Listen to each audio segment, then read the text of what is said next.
پاکستان پرضد د اسلامي امارت تازه اقدام د افغانانو زړونه وګټل.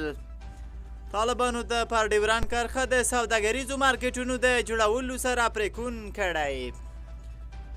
د پاکستان ډان ورځپاڼې په خپل تازه راپور کې لیکلي چې طالبانو د پاکستان هغه وړاندیز نه دی منلی چې له مخې د ډېورنډ پر کرښه د سوداګریزو بازارونو د جوړولو پریکړه شوې وه.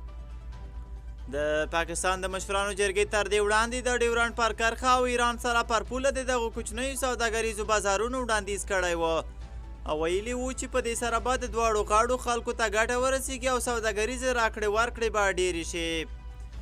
دارنګه پاکستاني سناتورانو ویلي چې دغه سوداګریز مارکیټونه به په هغو سیمو کې جوړیږي چې د پرمختیایي اړخه وروسته پاتې شوي دي. پاکستاني سناتورانو د هغه هیواد دولتي بانک او د سوداګرۍ وزارت ته لارښوونه کړې چې په دې اړه به ګډه غونډه جوړه کړي چې په کرښه د سوداګریزو پاتې توکي ژر تر ژره لویو ښارونو ته ولېږدول شي چې سوداګرو ته زیانونه وانه وړي. خو د ډان ورځپاڼې په راپور کې نه دي ویل شوي چې طالبانو د کومو لاملونو له مخې د دغه کار مخالفت کړی.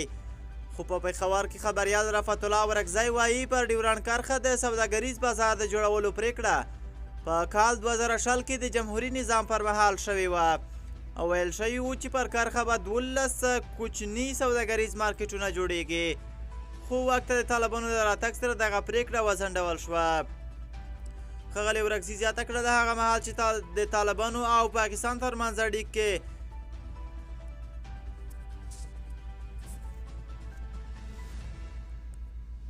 خو په ټوله کې دغه شان سیاسي ناندریو زیانونه دواړو غاړو سوداګرو او ولسي خلکو ته اوړي. هر کله چې د دواړو هیوادونو ترمنځ سیاسي کړکېچ زور واخلي ورسره هممهاله سوداګریزه راکړه ورکړه کمیږي.